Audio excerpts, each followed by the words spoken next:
지금 보시는 이 거대한 서버실, 그리고 우리가 매일 말하는 인공지능 AI, 이 화려한 기술의 배후에서 전 세계의 돈을 쓸어 담고 있는 단 하나의 기업이 있습니다. 바로 엔비디아입니다. 현재 가치 수조 달러, 전 세계 시가총액 1위를 다투는 이 기업. 그런데 불과 20년 전만 해도 이 회사는 업계 거인들에게 곧 망할 삼류 카피캣이라는 비웃음을 받던 곳이었습니다. 주가는 무려 80%가 폭락했고 당장 다음 달 직원들 월급을 걱정해야 했던 파산 직전의 위기였습니다. 모두가 그만하라고 말릴 때 이 회사의 CEO는 회사의 전 재산을 걸고 미친 도박을 시작합니다. 이 결정이 결국 인류의 운명과 테크 시장의 판도를 통째로 바꾸게 됩니다. 도대체 그 지하실에서 무슨 일이 벌어졌던 걸까요? 엔비디아가 AI 시장을 지배하게 된 진짜 이야기는 지금부터입니다. 이야기를 30년 전으로 돌려보겠습니다. 1993년 젠슨 황잉이라는 젊은 엔지니어가 친구 2명과 함께 패스트푸드점에서 창업을 합니다. 당시 반도체 시장의 절대 군주는 인텔이었습니다. 컴퓨터의 두뇌인 CPU 시장을 꽉 잡고 있었죠. 엔비디아가 살아남기 위해 선택한 틈새 시장은 바로 게임용 그래픽카드였습니다. 화면에 점과 선을 그려주는 보조장치, 즉 GPU를 만드는 일이었죠. 당시 전문가들은 GPU를 보면서 게임이나 돌리는 장난감이라며 무시했습니다. 그런데 여기서 문제가 발생합니다. 인텔과 AMD 같은 거인들이 갑자기 고성능 CPU를 만들면서 이제 그래픽카드 없어도 컴퓨터 잘 돌아가게 만들겠다고 선언한 겁니다. 엔비디아의 존재 이유가 사라질 위기였습니다.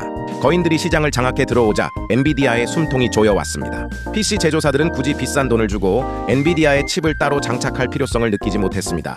창고에는 팔리지 않은 재고가 쌓여갔고 엔비디아는 사면초에 빠졌습니다. 하지만 젠슨 황은 물러서지 않았습니다. 그는 오히려 정면 돌파를 선택했습니다. 그래픽 성능을 극한으로 끌어올려 거인들이 감히 흉내내지 못할 격차를 만들겠다는 전략이었습니다. 엔비디아는 밤낮 없이 연구에 매달렸고 가까스로 살아남아 게이머들의 전폭적인 지지를 받기 시작했습니다. 3D 게임 시장이 폭발하면서 엔비디아는 겨우 숨을 돌렸고 상장까지 성공하며 실리콘밸리에 이름을 알렸습니다. 하지만 젠슨 황은 현실에 안주할 사람이 아니었습니다. 게임 시장은 분명 매력적이었지만 인텔이라는 거인에 비하면 여전히 작은 조각에 불과했기 때문입니다. 그는 끊임없이 갈증을 느꼈습니다. 어떻게 하면 이 장난감 같은 칩으로 세상을 바꿀 수 있을까 고민하고 또 고민했습니다. 그리고 2006년 젠슨 황은 누구도 예상치 못한 황당한 발표를 합니다. 우리 그래픽카드로 게임만 하는 게 아니라 복잡한 수학 계산이나 과학 연구도 할 수 있게 만들겠다는 선언이었습니다. 그러면서 CUDA라는 새로운 소프트웨어 플랫폼을 세상에 발표합니다. 이게 왜 미친 짓이었을까요? 이 기능을 넣으려면 그래픽카드 만드는 비용이 엄청나게 올라갑니다. 반도체 칩의 크기가 커지고 구조가 복잡해지니 당연한 결과였습니다. 하지만 살 사람은 아무도 없었죠. 주주들은 분노했습니다. 게임용 칩이나 잘 만들지 왜 돈도 안 되는 쓰레기 기술에 매년 수십억 달러를 퍼붓냐면서요. 월가의 애널리스트들도 엔비디아의 독단적인 경영을 비판하며 매도 리포트를 쏟아냈습니다. 매년 수조 원의 적자가 쌓였습니다. 엔비디아가 피땀 흘려 번 돈이 CUDA라는 블랙홀 속으로 전부 사라졌습니다. 설상가상으로 2008년 글로벌 금융위기까지 터지며 엔비디아의 주가는 고점 대비 80% 넘게 폭락합니다. 회사는 그야말로 인공호흡기를 달고 있는 수준이었습니다. 직원들은 불안에 떨었고 임원들은 젠슨 황을 찾아가 제발 이 무모한 프로젝트를 중단하라고 애원했습니다. 당장 회사가 망하게 생겼는데 무슨 인류의 과학 발전이냐는 현실적인 지적이었습니다. 외로운 싸움이었습니다. 젠슨 황은 사방에서 몰아치는 비난과 압박을 온몸으로 버텨내야 했습니다. 경쟁사는 다른 선택을 했습니다. 엔비디아의 이 무모한 투자를 보며 비웃었습니다. 역시 게임기나 만들던 녀석들이라 경영을 모른다며 자신들은 당장 돈이 되는 모바일 칩과 CPU 시장에만 집중했죠. 특히 인텔은 스마트폰의 등장과 함께 다가온 모바일 혁명과 데이터 센터 붐에 집중하며 역대 최대 실적을 올리고 있었습니다. AMD 역시 콘솔 게임기와 CPU 시장에서 점유율을 회복하며 엔비디아를 완전히 따돌렸다고 믿었습니다. 그들이 보기에 엔비디아는 알아서 자멸해가는 어리석은 기업일 뿐이었습니다. 이 결정이 두 회사의 운명을 완전히 바꾸게 됩니다. 그렇게 10년 가까이 피눈물을 흘리며 버티던 2012년의 어느 날 캐나다의 한 연구실에서 기적이 일어납니다. 인공지능학계의 대부 제프리 힌튼 교수의 연구팀이 엔비디아의 그래픽카드 단 2개를 가지고 전세계 인공지능 이미지 인식 대회에서 압도적인 1등을 차지한 겁니다. 알렉스넷이라 불린 이 인공지능 프로그램은 다른 참가자들과는 차원이 다른 속도와 정확도로 세상을 놀라게 했습니다. 이전까지 인공지능은 그저 이론 속의 학문에 불과했습니다. 인간의 뇌를 모방한 딥러닝이라는 개념은 있었지만 이를 실제로 구현하기에는 컴퓨터의 연산 속도가 너무나도 느렸기 때문입니다. 슈퍼컴퓨터를 동원해도 몇 주가 걸리던 작업을 힌튼 교수팀은 창고에 굴러다니던 엔비디아 그래픽카드로 단 며칠 만에 끝내버렸습니다. 전 세계 천재 과학자들이 큰 충격을 받았습니다. 인공지능을 구현하려면 수십억 번의 단순 반복 계산을 동시에 해야 하는데 인텔의 똑똑한 CPU보다 엔비디아의 GPU가 수백 배나 빠르다는 사실을 발견한 거죠. 왜냐고요? 엔비디아가 10년 동안 욕먹으면서 깔아놓은 CUDA라는 판 덕분이었습니다. CPU와 GPU의 차이는 아주 명확합니다. CPU는 대학 교수 한 명이 복잡한 문제를 하나씩 푸는 구조입니다. 반면 GPU는 평범한 학생 수천 명이 동시에 쉬운 문제를 나눠 푸는 구조죠. 인공지능의 딥러닝 연산은 바로 이 수천 명의 학생이 동시에 달라붙어야 하는 일이었고, 젠슨 황의 CUDA는 이 학생들에게 어떻게 대화하고 일해야 하는지 알려주는 완벽한 언어였습니다. 빅테크 기업들이 너도나도 엔비디아로 달려오기 시작했습니다. 그동안 인텔 칩으로 AI 연구하느라 속 터져 죽는 줄 알았는데 너네 칩과 소프트웨어를 쓰니까 하루 만에 끝난다는 고백이 이어졌습니다. 실리콘밸리의 연구원들 사이에서 엔비디아의 GPU는 없어서는 안 될 성물이 되었습니다. 젠슨 황은 이 기회를 절대 놓치지 않았습니다. 그는 직접 인공지능 연구원들을 찾아다니며 그들이 필요한 모든 지원을 아끼지 않았습니다. 심지어 비영리 인공지능 연구소였던 오픈AI에 세계 최초의 AI 전용 슈퍼컴퓨터를 직접 배달하며 힘을 실어주기도 했습니다. 하지만 아무도 예상하지 못한 일이 벌어집니다. 인공지능의 성장이 테크 업계의 단순한 트렌드에 그칠 것이라는 비관론이 다시 고개를 든 것입니다. 스마트폰 이후에 혁신을 찾지 못하던 시장은 인공지능의 수익성에 의문을 제기했습니다. 돈만 많이 들고 실제 돈을 벌어다 주지는 못한다는 이유였습니다. 다시 한번 엔비디아의 주가는 흔들렸고 사람들은 엔비디아가 일시적인 거품에 올라탔던 것이라며 폄하했습니다. 그리고 2022년 말 테크 역사의 대폭발이 일어납니다. 오픈AI가 챗GPT를 세상에 공개한 것이죠. 전 세계는 AI 광풍에 휩싸였고 구글, 마이크로소프트, 메타, 아마존은 생존을 건 AI 군비 경쟁을 시작합니다. 챗GPT의 등장은 단순한 기술 공개가 아니었습니다. 인류가 불을 발견한 것에 비견되는 패러다임의 전환이었습니다.